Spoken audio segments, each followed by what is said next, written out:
নমস্কার বন্ধুরা, আজকের ক্লাসে সকলকে স্বাগত জানাই। আজকে তোমাদের আসন্ন সমস্ত কম্পিটিটিভ এক্সামের জন্য খুবই গুরুত্বপূর্ণ জিকে নিয়ে চলে এসেছি। তো চলো আজকের ক্লাস শুরু করছি।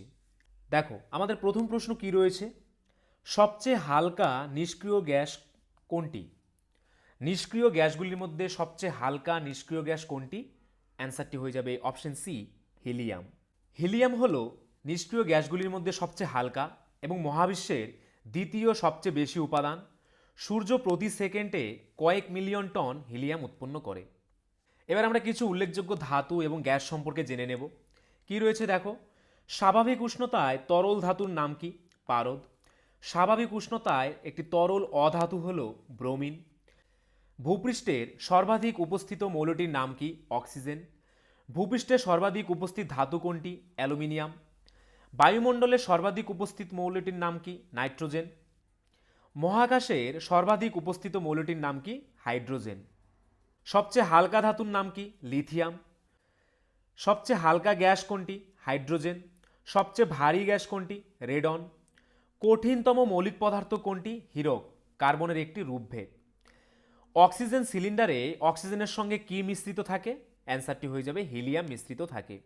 জলের চেয়েও হালকা ধাতু কোনগুলি? সোডিয়াম ও লিথিয়াম জলের চেয়েও হালকা। সর্বাপেক্ষা নমনীয় ধাতু কোনটি? সোনা, একে কিন্তু ছুরি দিয়েও কাটা যায়। একটি ভঙ্গুর ধাতুর নাম কি? বিসমাথ। ধাতুকল্পের নাম, দুটি ধাতুকল্প কি কি? আর্সেনিক ও অ্যান্টিমনি। সবচেয়ে ভারী অধাতু কোনটি? আয়োডিন। দুটি উজ্জ্বল অধাতু কি কি? আয়োডিন ও গ্রাফাইট। তড়িৎ ঋণাত্মক মৌল কোনগুলো? সোডিয়াম ও হাইড্রোজেন হচ্ছে তড়িৎ ঋণাত্মক মৌল। তড়িৎ ধনাত্মক মৌল কোনগুলো? ফ্লোরিন ও ক্লোরিন। বর ধাতু কোনগুলো? সোনা, প্লাটিনাম, রূপো, এগুলো বর ধাতু। সন্ধিগত মৌল কোনগুলো? আয়রন, কপার, নিকেল ও কোবাল্ট। নিষ্ক্রিয় বা নোবেল গ্যাস কোনগুলো? হিলিয়াম, নিয়ন, আর্গন, ক্রিপ্টন, জেনন ও রেডন। তেজস্ক্রিয় মৌল কোনগুলো? Radium, uranium, thorium. দুষ্ট মৌল কাকে বলা হয়? হাইড্রোজেনকে বলা হয় দুষ্ট মৌল। হ্যালোজেন মৌল কোনগুলো? ফ্লোরিন, ক্লোরিন, ব্রোমিন, আয়োডিন, এগুলো হচ্ছে হ্যালোজেন মৌল। ক্ষার ধাতু কোনগুলো? লিথিয়াম, সোডিয়াম, পটাশিয়াম, এগুলো হচ্ছে ক্ষার ধাতু। কয়লায় কার্বনের পরিমাণ সবচেয়ে বেশি কোন কয়লাতে? অ্যান্থ্রাসাইট কয়লাতে কার্বনের পরিমাণ সবচেয়ে বেশি। পরবর্তী প্রশ্ন, কোন মুঘল সম্রাট সাম্রাজ্যের নৃত্য ও সঙ্গীত নিষিদ্ধ করেছিলেন? কোন মুঘল সম্রাট তার সাম্রাজ্যের নৃত্য ও সঙ্গীত নিষিদ্ধ করেছিলেন? অ্যান্সারটি হয়ে যাবে অপশন ডি, ঔরঙ্গজেব। মুহাম্মদ ঔরঙ্গজেব হিসেবে জন্মগ্রহণ করেছিলেন এবং সাধারণত ঔরঙ্গজেব আলমগীর নামেও পরিচিত ছিলেন। ঔরঙ্গজেব সঙ্গীত অপছন্দ করতেন এবং 1668 সালে তার রাজ্যে সমস্ত প্রকারের সঙ্গীত বা নৃত্য নিষিদ্ধ করা হয়। তিনি ছিলেন একজন সরল এবং ধর্মপ্রাণ মুসলমান, যিনি সাধারণ জীবনযাপন করতেন।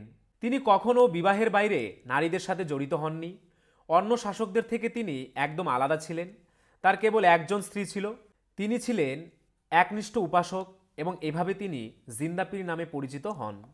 ঔরঙ্গজেব 1658 থেকে 1707 রাজত্ব করেছিলেন। ঔরঙ্গজেব তিনি আলমগীর এবং জিন্দাপীর বা জীবন্ত সাধু উপাধি নিয়েছিলেন। ঔরঙ্গজেব ঝারকা দর্শন প্রথা নিষিদ্ধ করেন। ঔরঙ্গজেব নবম গুরু তেগ বাহাদুরকে হত্যা করেন। ঔরঙ্গজেবের মৃত্যুর পর 1739 সালে নাদির শাহ ভারত আক্রমণ করেন এবং ঔরঙ্গজেবের সমাধি রয়েছে কোথায়? ঔরঙ্গাবাদে। বিবিকা মকবারা অবস্থিত কোথায়? ঔরঙ্গাবাদে। ঔরঙ্গজেবের সময় সাতনামী বিদ্রোহ হয়েছিল মিরাটে। পরবর্তী সময়ে ঔরঙ্গজেব আবার জিজিয়া কর চালু করেছেন। শেষ পর্যন্ত জাহাঙ্গীর শাহ তিনি জিজিয়া করে বন্ধ করেন। মোহশা তিনি রঙ্গিলা বাদশাহ নামে পরিচিত। তার আমলে নাদির শাহ কোহিনূর মণি ও ময়ূর সিংহাসন লুট করে পারস্যে নিয়ে যান। বন্ধুরা, আরেকটি কথা, WBP constable, SI and KP constable অধ্যায়ভিত্তিক সেরা প্রস্তুতি নিতে আমাদের হোয়াটসঅ্যাপ নাম্বারে একবার হোয়াটসঅ্যাপ করে নাও। গণিত, ইংরেজি, জিকে, রিজনিং প্রত্যেকটা বিষয়ে একদম অধ্যায় ধরে ধরে বেসিক লেভেল থেকে একদম প্রথম থেকে ক্লাস করানো হবে। মাসিক কোনো বেতন নেই। পরীক্ষা পর্যন্ত সেরা গাইডেন্স পাবে নতুন সিলেবাস অনুযায়ী। Live class, recorded class plus PDF all পাবে। একবার পেমেন্ট করলেই যতদিন না চাকরি পাচ্ছ ক্লাস করতে পারবে। One time payment.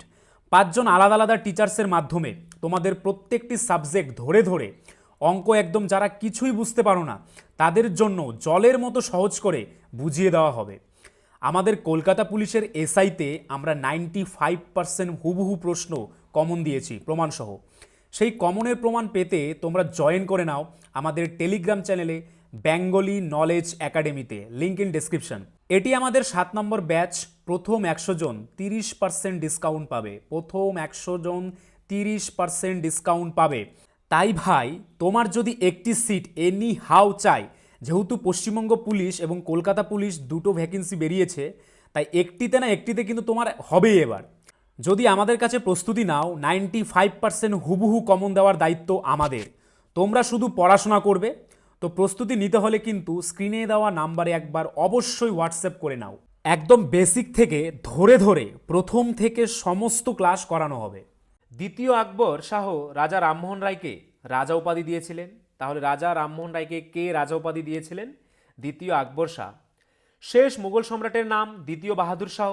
তাকে ব্রিটিশরা লালকেল্লায় বন্দি করে রাখেন। পরবর্তী প্রশ্ন, রবীন্দ্রনাথ ঠাকুরের শেষ কাব্যগ্রন্থ কোনটি? অ্যান্সারটি হয়ে যাবে অপশন বি, শেষ লেখা। শেষ লেখা হচ্ছে রবীন্দ্রনাথ ঠাকুরের শেষ কাব্যগ্রন্থ। শেষ লেখা হল রবীন্দ্রনাথ ঠাকুর কর্তৃক রচিত একটি বাংলা কাব্যগ্রন্থ। এটি 1941 খ্রিস্টাব্দে তার মৃত্যুর পর প্রকাশিত হয়। এটি রবীন্দ্রনাথের কাব্য রচনার অন্তপর্ব এর অন্তর্গত সর্বশেষ। এবার দেখো কয়েকটি উল্লেখযোগ্য উপন্যাস এবং তাদের রচয়িতা। কপালকুণ্ডলা উপন্যাসটির রচয়িতাকে বঙ্কিমচন্দ্র চট্টোপাধ্যায়। শেষের কবিতা রবীন্দ্রনাথ ঠাকুর। আরণ্যক বিভূতিভূষণ বন্দ্যোপাধ্যায়। পথের পাঁচালী বিভূতিভূষণ বন্দ্যোপাধ্যায়। আদর্শ হিন্দু হোটেল বিভূতিভূষণ বন্দ্যোপাধ্যায়। চাঁদের পাহাড় বিভূতিভূষণ বন্দ্যোপাধ্যায়। পুতুল নাচের ইতিকথা কার লেখা? মানিক বন্দ্যোপাধ্যায়ের লেখা। কবি তারাশঙ্কর বন্দ্যোপাধ্যায়ের লেখা। সোনালী দুঃখ সুনীল গঙ্গোপাধ্যায়ের লেখা। পূর্ব ও পশ্চিম সুনীল গঙ্গোপাধ্যায়। জ্যোৎস্না ও জননীর গল্প হুমায়ুন আহমেদ। মা কার লেখা? আনিসুল হক। নারী হুমায়ুন আজাদ। লাল নীল দীপাবলি বা বাংলা সাহিত্যের জীবনী কে লিখেছেন? হুমায়ুন আজাদ। কত নদী সরোবর বা বাংলা ভাষার জীবনী হুমায়ুন আজাদ। সাতকাহন কার লেখা? সমরেশ মজুমদার। আট কুঠুরি নয় দরজা কার লেখা? সমরেশ মজুমদারের। দূরবীন কার লেখা? শীর্ষেন্দু মুখোপাধ্যায়। দেশে বিদেশে সৈয়দ মুস্তাবা আলী। শত্রুম কার লেখা? সৈয়দ মুস্তাবা আলী। পরবর্তী প্রশ্ন, লোহিত রক্তকণিকা কোথায় তৈরি হয়? লোহিত রক্তকণিকা অপশন বি, অস্থিমজ্জায় তৈরি হয়। এগুলিকে অ্যারিথ্রোসাইট বলা হয়। এই ডিস্ক আকৃতির কোষগুলিতে হিমোগ্লোবিন থাকে এবং কোনো নিউক্লিয়াস থাকে না। আরবিসি অস্থিমজ্জা এবং প্লীহা এবং যকৃতে উৎপাদিত হয়। আরবিসির গড় জীবনকাল 120 দিন। আরবিসি বেশি পরিমাণে উৎপাদিত হলে পলিসিথেমিয়া হয় এবং কম পরিমাণে উৎপাদিত হলে এনিমিয়া হয়। পরবর্তী প্রশ্ন, বার্ষিক সাহিত্য একাডেমি পুরস্কার দেওয়ার জন্য কতগুলি ভাষা স্বীকৃত হয়েছে? অ্যান্সারটি হয়ে যাবে অপশন ডি, মোট 24টি ভাষা স্বীকৃত হয়েছে। সাহিত্য একাডেমি তার বার্ষিক সাহিত্য একাডেমি পুরস্কার 2023-এ ঘোষণা করেছে। 24টি ভাষায় কাজকে সম্মানিত করেছে। ক্রীড়া সম্পর্কিত কিছু উল্লেখযোগ্য কি পয়েন্টস লক্ষ্য করো এবার। আধুনিক অলিম্পিক কবে শুরু হয়? আধুনিক অলিম্পিক গেমস 1896 সালে এথেন্স গ্রিস থেকে উৎপত্তি হয়। প্রথম প্রাচীন অলিম্পিক হয়েছিল 786 খ্রিস্টপূর্বাব্দে। শীতকালীন অলিম্পিক 2022 সালে কোথায় অনুষ্ঠিত হয়েছিল?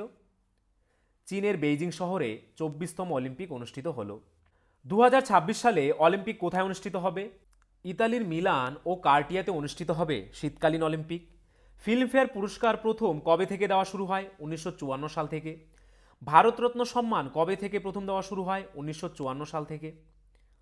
মরণোত্তর ভারতরত্ন সর্বপ্রথম কে পেয়েছেন? লাল বাহাদুর শাস্ত্রী 1966 সালে এবং মরণোত্তর ভারতরত্ন চালু হয় 1955 সালে। 1954 সালে প্রথম ভারতরত্ন চালু হয়, তখন কে এই সম্মান পেয়েছেন? অ্যান্সারটি হয়ে যাবে doctor Sarvepalli Radhakrishnan sir, CV Raman, Chakraborty রাজা গোপালাচারী। ভারতরত্ন হল ভারতীয় প্রজাতন্ত্রের সর্বোচ্চ বেসামরিক পুরস্কার। মাদার টেরিজা কত সালে ভারতরত্ন সম্মান পেয়েছেন? 1980 সালে এবং মাদার টেরিজা নোবেল পুরস্কার পেয়েছেন 1979 সালে। দুজন অভারতীয় নাম বলো যারা ভারতরত্ন পুরস্কার পেয়েছেন। অ্যান্সারটি হয়ে যাবে খান আব্দুল গফ্ফর খান ও নেলসন ম্যান্ডেলা। ক্রীড়াক্ষেত্রে সর্বকনিষ্ঠতম ব্যক্তি যিনি ভারতরত্ন পেয়েছেন, সচিন তেন্ডুলকার। ভারতীয় প্রজাতন্ত্রের দ্বিতীয় সর্বোচ্চ বেসামরিক পুরস্কার কোনটি? অ্যান্সারটি হয়ে যাবে পদ্মবিভূষণ। কত সাল থেকে দেওয়া শুরু হয়? 1954 সাল থেকে। নোবেল পুরস্কার প্রথম কবে চালু হয়? 1901 সালে। অর্থনীতিতে শুরু হয় 1969 সালে। শান্তিতে নোবেল কোথা থেকে দেওয়া হয়? শান্তিতে নোবেল পুরস্কার প্রদান করা হয় অসলো, নরওয়ে থেকে। বাকি ক্ষেত্রে দেওয়া হয় কোথা থেকে? সুইডেনের স্টকহোম শহর থেকে। পুলিৎজার পুরস্কার প্রথম কবে থেকে দেওয়া হয়? 1917 সালে, সাংবাদিকতার সঙ্গে জড়িত। দাদা সাহেব ফালকে পুরস্কার প্রথম কবে চালু হয়? 1969 সালে, চলচ্চিত্রের সঙ্গে এটি জড়িত। এশিয়ার নোবেল পুরস্কার কাকে বলা হয়? উত্তর, রমন ম্যাগসেসে পুরস্কারকে এশিয়ার নোবেল পুরস্কার বলা হয়। দ্রোণাচার্য পুরস্কার কিসের সঙ্গে জড়িত? খেলাধুলায় প্রশিক্ষকদের দেওয়া হয় 1985 সাল থেকে। অর্জুন পুরস্কার কবে থেকে দেওয়া হয়? 1961 সাল থেকে খেলাধুলার সঙ্গে জড়িত ব্যক্তিদের অর্জুন পুরস্কার দেওয়া হয়। পরবর্তী প্রশ্ন, ভারতের সবচেয়ে পুরানো ফুটবল টুর্নামেন্টের নাম কি? ভারতের সবচেয়ে পুরানো ফুটবল টুর্নামেন্ট কোনটি? অ্যান্সারটি হয়ে যাবে অপশন বি, ডুরান্ড কাপ। 1888 সালে ভারতের পররাষ্ট্র সচিব স্যার মার্টিমার ডুরান্ড সিমলায় ডুরান্ড কাপ শুরু করেন। এটি ভারতের প্রাচীনতম টুর্নামেন্ট এবং এটি ইংলিশ এবং স্কটিশ এফএ কাপের পর বিশ্বের তৃতীয় প্রাচীনতম টুর্নামেন্ট হিসেবে স্বীকৃত। ভারতীয় ফুটবল অ্যাসোসিয়েশন 1893 সালে বাংলায় গঠিত হয়েছিল। প্রাচীনকালে কোন শাসকের শাসনকালে মাৎস্যান্যায় দেখা যায়?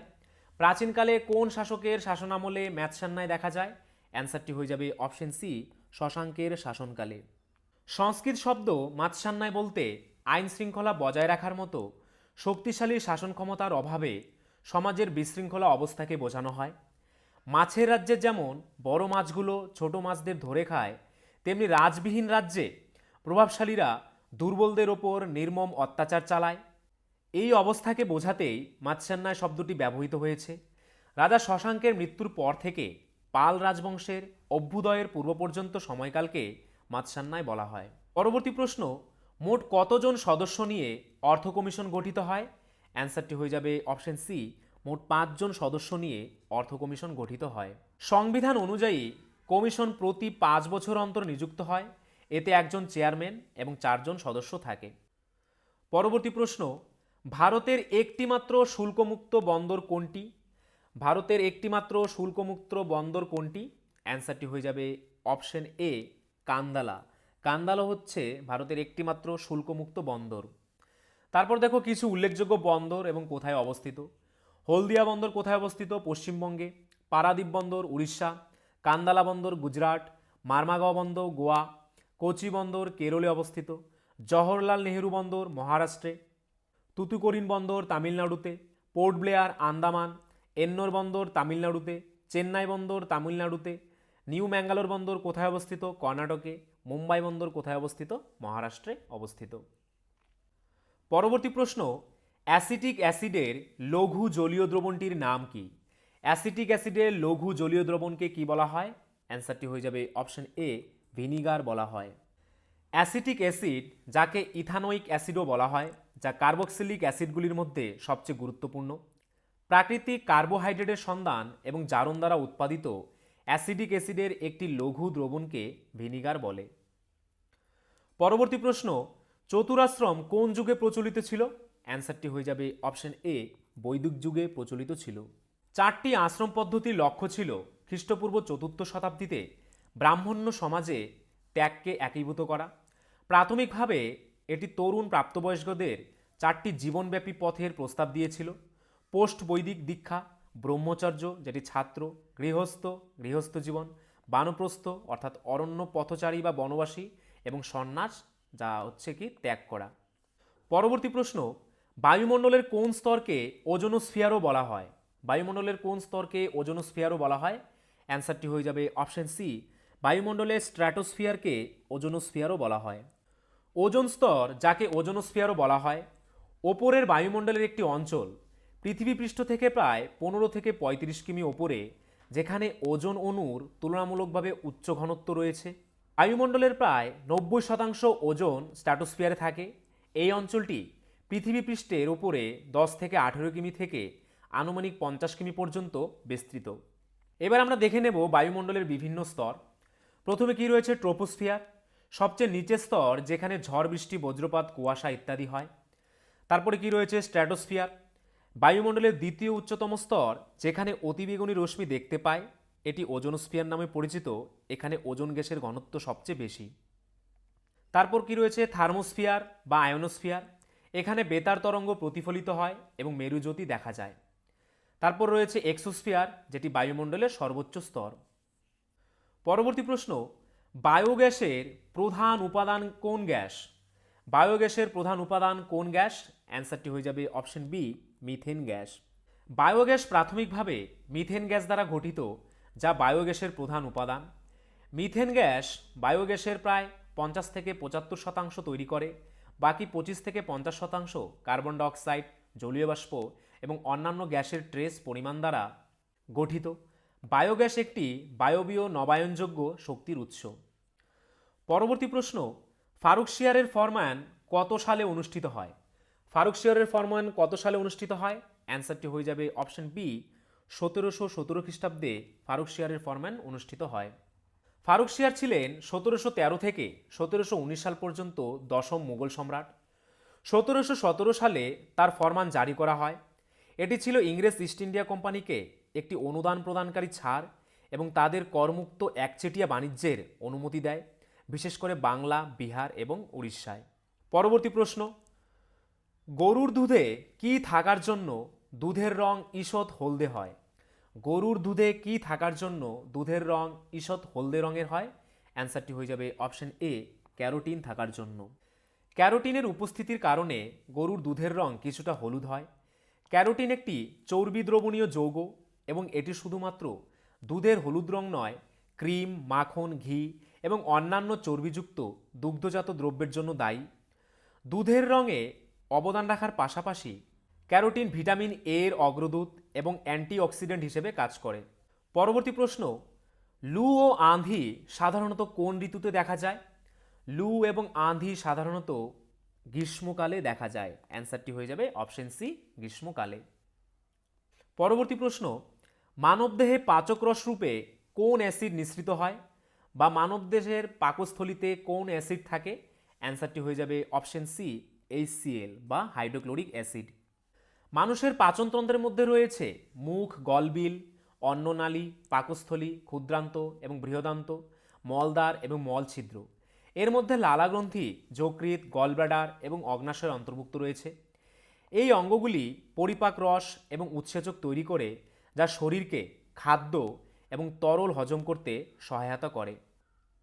হাইড্রোক্লোরিক অ্যাসিড মানুষের পাচনতন্ত্র দ্বারা নিঃসৃত হয়।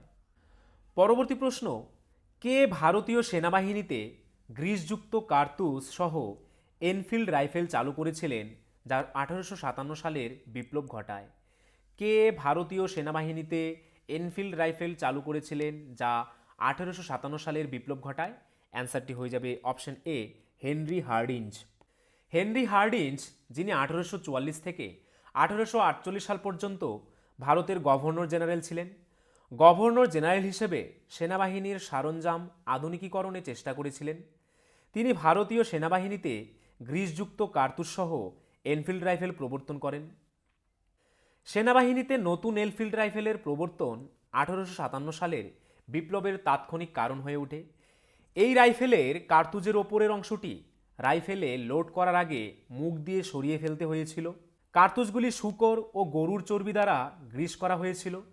ভারতীয় সিপাহীরা বিশ্বাস করতেন যে ব্রিটিশরা ইচ্ছাকৃতভাবে হিন্দু এবং মুসলমান উভয় ধর্ম নষ্ট করার চেষ্টা করছে, কারণ হিন্দুরা গরুকে শ্রদ্ধা করলেও মুসলমানরা শূকরকে ঘৃণা করে। সৈন্যরা তাই তাদের সেবা প্রত্যাখ্যান করার জন্য দৃঢ় প্রতিজ্ঞ এবং শেষ পর্যন্ত বিদ্রোহ করে। পরবর্তী প্রশ্ন, স্পিকারকে পদচ্যুত করতে গেলে কতদিন আগে সংসদে নোটিশ দিতে হয়? স্পিকারকে পদচ্যুত করতে গেলে কতদিন আগে সংসদে নোটিশ দিতে হয়? অ্যান্সারটি হয়ে যাবে অপশন সি, 14 দিন আগে নোটিশ দিতে হয়। 14 দিনের অগ্রিম নোটিশ দেওয়ার পরেই এই জাতীয় প্রস্তাব করা যেতে পারে। যখন স্পিকারের অপসারণের জন্য একটি প্রস্তাব কক্ষের বিবেচনাধীন থাকে, তখন তিনি সভায় উপস্থিত থাকতে পারেন কিন্তু সভাপতিত্ব করতে পারেন না। পরবর্তী প্রশ্ন, মানবদেহে হরমোন কিসের মাধ্যমে বাহিত হয়? অ্যান্সারটি হয়ে যাবে অপশন এ, রক্তের মাধ্যমে বাহিত হয়।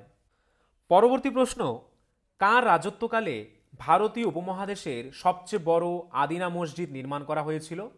অ্যান্সারটি হয়ে যাবে অপশন এ, সিকান্দার শাহের আমলে আদিনা মসজিদ নির্মাণ করা হয়েছিল। আদিনা মসজিদ ভারতের পশ্চিমবঙ্গের মালদা জেলার একটি প্রাক্তন মসজিদ।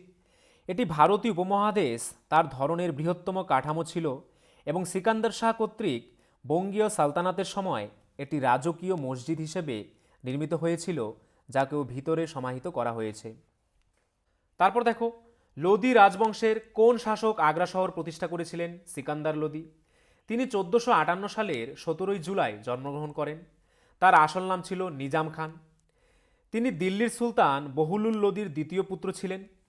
সিকান্দার লোদির মা হিন্দু সম্প্রদায়ের অন্তর্ভুক্ত ছিলেন এবং হিন্দু স্বর্ণকারের কন্যা ছিলেন। তিনি দিল্লির সুলতানির আমলের লোদি রাজবংশের দ্বিতীয় ও সর্বাধিক উৎপাদনশীল শাসক ছিলেন। পরবর্তী প্রশ্ন, ভারতে কোথায় সবচেয়ে বেশি চা উৎপাদন হয়? ভারতের কোথায় সবচেয়ে বেশি চা উৎপাদন হয়? অ্যান্সারটি হয়ে যাবে অপশন এ, আসামে সবচেয়ে বেশি চা উৎপাদন হয়। আসাম ভারতের চায়ের বৃহত্তম উৎপাদক। প্রায় 50% চা উৎপাদন আসাম রাজ্য থেকে আসে। পরবর্তী প্রশ্ন, বাংলা সাহিত্যে প্রাচীন যুগে রচিত গ্রন্থটির নাম কি? বাংলা সাহিত্যে প্রাচীন যুগে রচিত গ্রন্থটির নাম কি? অ্যান্সারটি হয়ে যাবে অপশন সি, চর্যা গীতি। পরবর্তী প্রশ্ন, রাজপুত নীতি কে প্রবর্তন করেন? কে রাজপুত নীতি প্রবর্তন করেন? অ্যান্সারটি হয়ে যাবে অপশন বি, সম্রাট আকবর রাজপুত নীতি প্রবর্তন করেন। মুঘল সম্রাট আকবরের কূটনৈতিক বিচক্ষণতার শ্রেষ্ঠ পরিচয় ছিল তার এই রাজপুত নীতি। হিন্দুস্তানের শৌর্য বীর্যের প্রতীক রাজপুতদের সঙ্গে সম্রাট আকবর মৈত্রী সম্পর্ক তৈরি করতে সচেষ্ট ছিলেন। রাজপুতরাও মুঘল সাম্রাজ্যের শক্তিস্তম্ভে পরিণত হয়েছিল। রাজপুতদের উপর কর্তৃত্ব প্রতিষ্ঠানের জন্য সম্রাট আকবর কয়েকটি নীতি অনুসরণ করেছিলেন। পরবর্তী প্রশ্ন, অগ্নি নির্বাপক যন্ত্রে কোন অ্যাসিড থাকে? অ্যান্সারটি হয়ে যাবে অপশন সি, ঘন সালফিউরিক অ্যাসিড থাকে। পরবর্তী প্রশ্ন, পশ্চিমঘাট পর্বতের মহাবালেশ্বর শৃঙ্গ থেকে কোন নদীর উৎপত্তি হয়েছে? অ্যান্সারটি হয়ে যাবে অপশন সি, কৃষ্ণা নদীর উৎপত্তি হয়েছে। কৃষ্ণা নদী একটি পূর্ব প্রবাহিত নদী যা মহারাষ্ট্রের মহাবালেশ্বর থেকে উৎপন্ন হয়। এটি মহারাষ্ট্রের কর্ণাটক, তেলেঙ্গানা এবং অন্ধ্রপ্রদেশের মধ্যে দিয়ে প্রবাহিত হয়। নদীর দৈর্ঘ্য প্রায় 1401 কিলোমিটার। তারপর দেখো নদী সম্পর্কিত কিছু কি পয়েন্টস। গোদাবরীর বদ্বীপের কাছে কোন শহর অবস্থিত? রাজমুন্দ্রি। দক্ষিণ ভারতের গঙ্গা বলা হয় কোন নদীকে? গোদাবরী নদীকে দৈর্ঘ্যের জন্য। দক্ষিণের গঙ্গা কাকে বলা হয়? কাবেরী নদীকে পবিত্রতার জন্য। পেনগঙ্গা, ওয়েনগঙ্গা, ওয়ার্ধা, ইন্দ্রাবতী, শবরী নদীগুলি কোন নদীর তীরের উপনদী? অ্যান্সারটি হয়ে যাবে গোদাবরী নদীর বাম তীরের উপনদী। গোদাবরী নদীর ডান তীরের একমাত্র উল্লেখযোগ্য নদীটির নাম কি? মঞ্জিরা।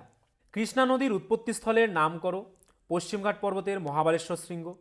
মুসি, পঞ্চগঙ্গা, ঘাটপ্রভা, তুঙ্গভদ্রা প্রভৃতি নদীগুলি কোন নদীর উপনদী? কৃষ্ণা নদীর উপনদী। শিব সমুদ্রম জলপ্রপাত কোন নদীর উপর অবস্থিত? কাবেরী নদীর উপর অবস্থিত। কোন নদীর বদ্বীপকে গার্ডেন অফ সাউথ ইন্ডিয়া বলা হয়?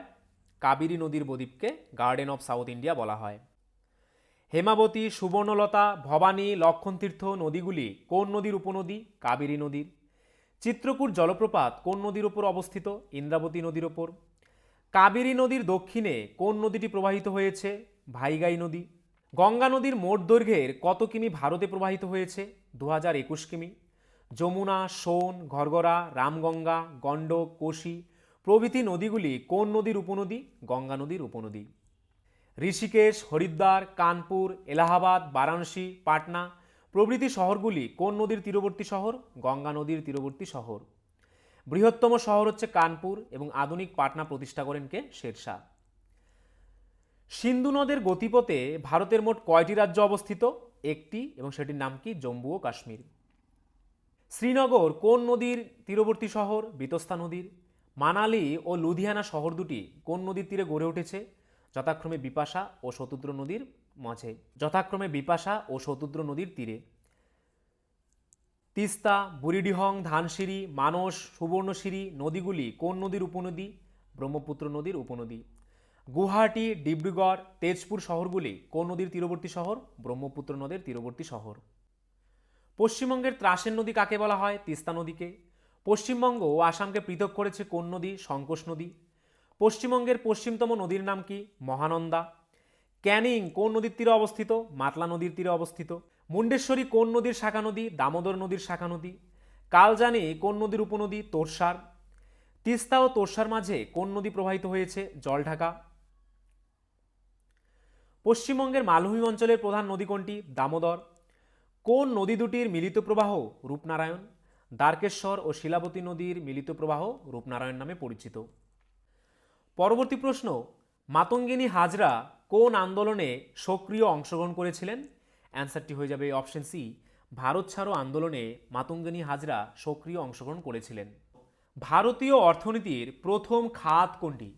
ভারতীয় অর্থনীতির প্রথম খাত কোনটি? অ্যান্সারটি হয়ে যাবে অপশন এ, কৃষি হচ্ছে ভারতীয় অর্থনীতির প্রথম খাত। অর্থনীতির প্রাথমিক খাতে ক্রিয়াকলাপ প্রাকৃতিক সম্পদের সরাসরি ব্যবহার জড়িত। উদাহরণ, কৃষি, খনি, মাছ ধরা, বনজ, দুগ্ধ এবং অন্যান্য। এটিকে বলা হয় কারণ এটি অন্যান্য সমস্ত পণ্যের ভিত্তি তৈরি করে। এটিকে কৃষি এবং সহযোগী সেক্টর নামে পরিচিত কারণ আমরা যে প্রাকৃতিক পণ্যগুলি গ্রহণ করি তার বেশিরভাগই কৃষি, দুগ্ধ ও বনজ এবং মাছ ধরা থেকে আসে, তাদের কর্মসংস্থানের বাইরের প্রাকৃতিক কারণে। প্রাথমিক কর্মকাণ্ডে নিযুক্ত ব্যক্তিদের রেড কলার কর্মী হিসেবে উল্লেখ করা হয়। পরবর্তী প্রশ্ন, সবচেয়ে দীর্ঘ করোটীয় স্নায়ু কোনটি? সবচেয়ে দীর্ঘ করোটীয় স্নায়ু হচ্ছে অপশন সি, ভেগাস স্নায়ু। পরবর্তী প্রশ্ন, ভারতের দীর্ঘতম তার দিয়ে তৈরি ঝুলন্ত সেতু কোনটি? ভারতের দীর্ঘতম তার দিয়ে তৈরি ঝুলন্ত সেতু কোনটি? অ্যান্সারটি হয়ে যাবে অপশন বি, বিদ্যাসাগর সেতু। হলো পশ্চিমবঙ্গের হুগলি নদীর ওপর নির্মিত ভারতের দীর্ঘতম ক্যাবল স্টেড ব্রিজ। তো বন্ধুরা, এই ছিল আজকের ভিডিও। তোমরা যদি আমাদের চ্যানেলে নতুন হয়ে থাকো, আমাদের চ্যানেলটিকে অবশ্যই সাবস্ক্রাইব করে নোটিফিকেশন অল করে রাখবে। তার পাশাপাশি তোমরা যদি আমাদের পুলিশের ব্যাচে অ্যাডমিশন নিতে চাও তাহলে আমাদের স্ক্রিনে দেওয়া নাম্বারে একবার এক্ষুনি হোয়াটসঅ্যাপ করে নাও। আর আজকের ভিডিওর যদি পিডিএফ পেতে চাও তাহলে আমাদের টেলিগ্রাম চ্যানেলে জয়েন করে নাও, বেঙ্গলি নলেজ একাডেমি এই চ্যানেলে, যেটি এই ভিডিও ডিসক্রিপশনে দেওয়া রয়েছে।